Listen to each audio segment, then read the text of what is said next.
You're listening to CBC Stereo, Saskatchewan, the fourth. From CBC Radio News, World Report with Rex Loring and Barbara Smith. Good morning. It's Friday, August the 17th. In the morning's news, a sinister development or a bluff. So far, Iraq is not enforcing a roundup order for Britons and Americans. And stopped in their tracks, a native blockade halts rail traffic in northwestern Ontario. Now the details. Barbara? Good morning. Iraq has cut off access to Americans confined in a hotel in Baghdad. U.S. diplomats have been visiting the group of 35 every day. They were among a larger number seized in Kuwait during the invasion 15 days ago and moved to the Iraqi capital. But this morning, a consular officer was turned away from the Hotel Al-Ashid by military guards. Washington is protesting against the move, which it says violates all international norms. There have also been diplomatic protests over Iraq's attempt to round up American and British citizens in Iraqi-occupied Kuwait. Britain calls it a grave and sinister development. It has raised fears that Iraq might be planning to hold them hostage. In a separate development, Iraq has begun returning several thousand Iranian prisoners of war. Their release is one of the conditions of a peace settlement offered to Iran earlier in the week. With the latest from the Gulf, here's Rick McInnes-Ray. With dramatic haste, Iraq is moving to restore relations with Iran. As promised earlier this week, it's begun withdrawing troops from land taken from Iran during their 8-year war, and the first group of 1,000 Iranian prisoners of war was delivered over the border just hours ago, with assurances of another 16,000 to follow. Iran may be holding as many as 70,000 Iraqis prisoner and says it's moved some of those up to the border as well. There are suspicions Iraq made the dramatic offer so Iran will supply it with food in the event of a prolonged confrontation with Western troops. Meanwhile, events are less clear in Kuwait, where Iraqi troops last night ordered Americans and Britons to assemble in central hotels. There were immediate fears that foreign nationals will be interned, used as hostages against the West in the event of a prolonged confrontation. However, few complied with the order. Those who did found there were no Iraqi officials waiting for them at the designated hotels. And Iraqi troops do not appear to be enforcing the order at this hour. It suggests there's either confusion in Iraq's administration or else it was all just a bluff designed to test Western patience. Rick McInnes-Ray, CBC News in the Gulf. While the military confrontation comes to a head, diplomatic efforts to enforce the embargo seem to be paying dividends. American warships have been ordered to start enforcing United Nations trade sanctions against Iraq. That means using force if necessary to stop goods from entering or leaving Iraq or Kuwait. The U.S. now has a fleet of more than 40 warships in a military net around Iraq, along with 60,000 ground troops, sailors, and airmen. Ships and aircraft from other Western nations are also on the way. Before leaving today for the Persian Gulf, the U.S. Defense Secretary, Dick Cheney, said there was a real possibility they could see combat. While the military confrontation comes to a head, diplomatic efforts to enforce the economic embargo seem to be paying dividends. Yesterday, George Bush met with King Hussein of Jordan, an ally of both Washington and Baghdad. A key question was whether Jordan would agree to stop shipments bound for Iraq through its port of Aqaba. As Rick Welburn reports, after the meeting, King Hussein said he fully supports the UN sanctions against Iraq. President Bush has said all along that a full quarantine of Iraq is the key to forcing Saddam Hussein out of Kuwait. The Jordanian commitment to the United Nations resolution is good news for the White House. Bush says the signs are beginning to show that the sanctions are working. He went as far as to talk about intelligence reports coming out of Iraq. There was one little tidbit that we saw saying that, and again, I probably shouldn't even go into the details of it at all, but anyway, it was a report that some of the bakers had been ordered to stop making confectionery goods, whatever it is, sweets and these things, and concentrate on the fundamentals, the staples. Bush says the economic situation in Iraq is getting worse by the day. He added that no country can last for long under the pressure of true international isolation. Officially, Bush is back on vacation now, but key advisors will be meeting with him each day to keep him informed of the latest developments in the Gulf region. Rick Welburn, CBC News, Washington. All of Canada's cross-country rail traffic has come to a halt in northwestern Ontario. Natives demanding the settlement of their land claims have set up a camp on both the CP and CN lines north of Lake Superior. The government has told CN to do whatever it can to reopen its line, but so far CN has not been able to persuade the provincial police to help. Shane Judge reports. Piles of steel rails and wooden ties block the tracks at Long Lac on CN's main line. About 100 kilometers south, it's the same scene with CP's main line blocked at the Pic-Mobert Reserve. At both locations, dozens of band members have set up tents alongside the tracks. The double blockade has brought cross-country freight and passenger traffic to a halt. It's also brought senior railroad executives to negotiate and provincial police officials from Toronto to monitor the situation. CN has formally asked the Ontario Provincial Police for assistance. Constable Ken Gorst of the Long Lac Detachment says senior police officers have ordered their people to just stand by. Well, the only involvement the Ontario Provincial Police are taking at the present time with the rail blockade by the people of the First Nations in Long Lac is presently that we're just standing by to keep the peace. We're not going to take any enforcement action at the present time as long as there's a possible negotiated settlement. The bands in Long Lac and Pic-Mobert say they're not fighting the railways. They say, however, blocking the tracks is a lever they can use to get Ottawa to move on long-standing land claims. Pic-Mobert members also want better housing. The tactic isn't getting much sympathy from the Minister of Indian Affairs. Tom Siddon says the federal government won't negotiate the land claims until the bands stop their blockades. Shane Judge, CBC News, Thunder Bay. Negotiators in Quebec's Mohawk dispute will sit down again today at a hotel in suburban Montreal. They met yesterday for 4.5 hours after a month-long stalemate. Neither the Mohawks nor the government would make any comment. There's a news blackout on the negotiations. The two sides are trying to find a way to end the armed standoff at Oka and Ganawaki. Police and Mohawk warriors have been staring at each other through road barricades since July the 11th. That's when an officer died during a police attempt to attack the blockade. The African National Congress and the South African police plan to hold a peace forum tomorrow. The two sides will meet with people who live in Soweto. They also hope to meet with the leaders of the Zulu Inkatha movement. They're trying to stop violence between the Inkatha and the ANC.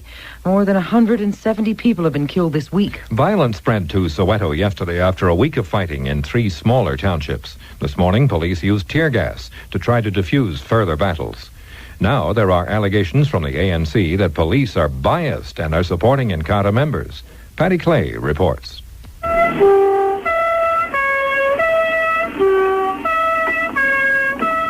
Ambulance drivers are having their work cut out for them in Soweto today. Police have been firing tear gas, rubber bullets and live ammunition in their efforts to break up the continually regrouping crowds. Here in central western Jabavu, young residents stand guard on a hilltop. They've barricaded their streets with stones. They're armed with gasoline bombs. But they're being provoked by what they see at the hostel below them. Inkatha Zulu men mass several hundred strong, and the police do nothing to disarm them or prevent the build-up. It's the main complaint even of the neutral residents, whose front yards suddenly become battlegrounds. This homeowner has mixed feelings, like many of his neighbors. Police are not doing the correct thing, but we are happy for the fact that they are around. Otherwise, there would have been a massacre. But now they are doing it as to cover up with their overtime. They are doing it for their own purpose. Reporters have seen the police firing at the youngsters who fear attack, rather than the intimidating regiments of Zulu Inkatha supporters. One youngster standing at a barricade with a knife and trash can lid shield tells me we have to fight Inkatha Zulus and their friends, the Boers. Boer is the common township term for police. For CBC News, this is Paddy Clay in Soweto. Alexander Solzhenitsyn says he won't be a Soviet citizen again until Moscow says it's sorry. The exiled author was one of many dissidents who had their citizenship restored this week. Izvestia reported that he had accepted the offer, but a spokesman for Solzhenitsyn says the writer wants an official apology from the Soviet authorities for the accusations of treason that led to his expulsion in 1974. This is a very special day for members of World Report and the CBC. Rex Loring has been the voice of World Report and its predecessor, The World of 8, for more than 22 years. And he was a familiar face to CBC television viewers for many years before that. Well, today is the last day. And in tribute to Rex, we'd like to take a few minutes to look back on some of the announcers he's worked with. And you'll also hear some of the moments when it just didn't seem worth it to come to work in the morning. The World at 8. Good morning from CBC News. This is Jim Chorley with Rex Loring. Good morning from CBC News, The World at 8. This is Frank Herbert with Rex Loring. This is Bob Oxley with Rex Loring. From CBC Radio News, The World at 8. Good morning, I'm Rex Loring with Owen Godden. I'm Bill Hawes with Rex Loring. Here are the headlines. Telecommunications are out, and so are mine, in the central Yukon. The mercury comes from the Wabigoon English River system, which a provincial official claimed has been polluted by the Dryden chemical. The 71-year-old Earl and his wife are prominent members of the Protestant the Irish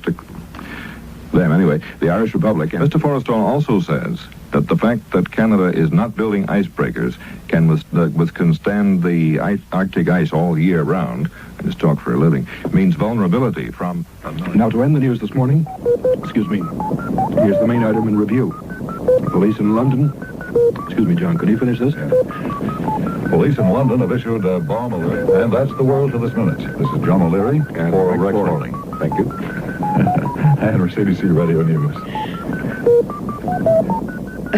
Some familiar sounds. CBC Radio Network. There it is. Rex, it's been a 22-year run on World Report alone. Did you think it would be this long an assignment? I certainly didn't think it would run this long, but it's better than opening and closing the same night like on Broadway sometimes. That's right. That's right.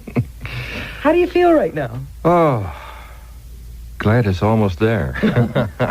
But one thing I do want to do, though, is thank all the people who made the news for giving us something to read about. I want to thank the editors, the writers, technicians for preparing such good material and letting us get it on the air. And most important, thanks to the listeners for being there to tell it all, too. Absolutely. Well, as always, Rex, you have the last word. Okay, headlines.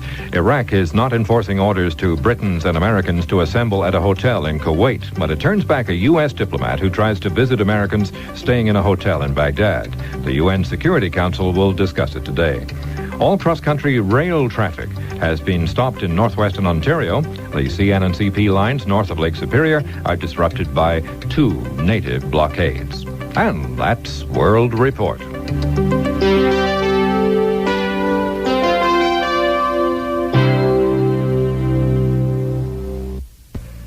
You've been listening to those other CBC radio shows today, so you've heard the news. Rex Loring, our colleague from the other end of the hall and the other end of the day, has retired. He spent 35 years with the CBC, 22 of them as the anchor of the World Report, heard at 6, 7, and 8 in the morning all across Canada. In British Columbia, listeners heard the last few seconds of the last edition of World Report with Rex and Barbara Smith. Well, Rex, you have the last word as always. Oh, what the heck. I'll read the last headline. It's not clear if Westerners in Kuwait and Iraq are actually hostages. Iraq is not enforcing any order in Kuwait for British and American nationals to assemble at a hotel. But in Baghdad, a U.S. official is refused permission to visit Americans in a hotel in the city. And that's World Report. All the best.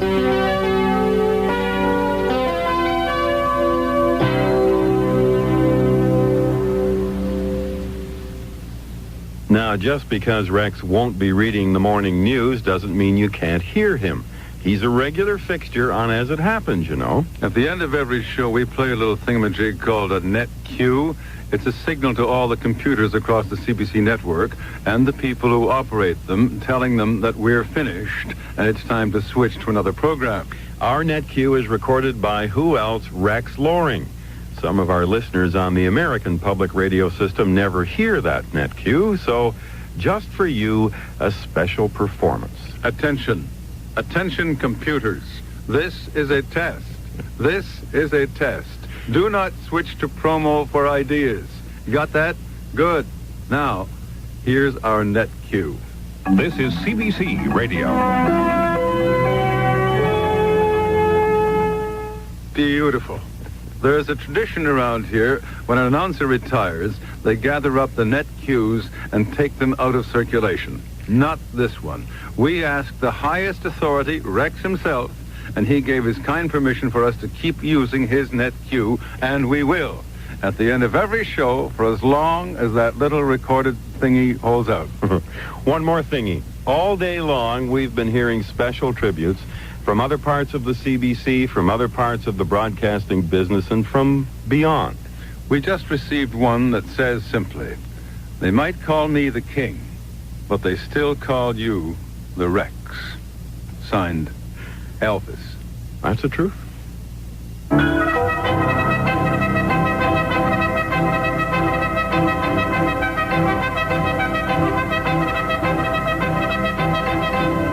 One of the most familiar faces in the history of the CBC signed off the air today. Rex Loring retired after 35 years in broadcasting. Good morning. It's Friday, August the 17th. In the morning's news. Loring has spent the past 2 decades anchoring the radio network's morning news. Before then, there was television news and programs like Mr. Fix-It and Tabloid. Today's farewell from co-anchor Barbara Smith was a very emotional one. For CBC Radio News. Rex Loring has been reading the news on World Report and its predecessor World at 8 for more than 22 years. Oh boy, and today is the last day. Oh, well. Oh! You gotta come back for those career development meetings. Oh.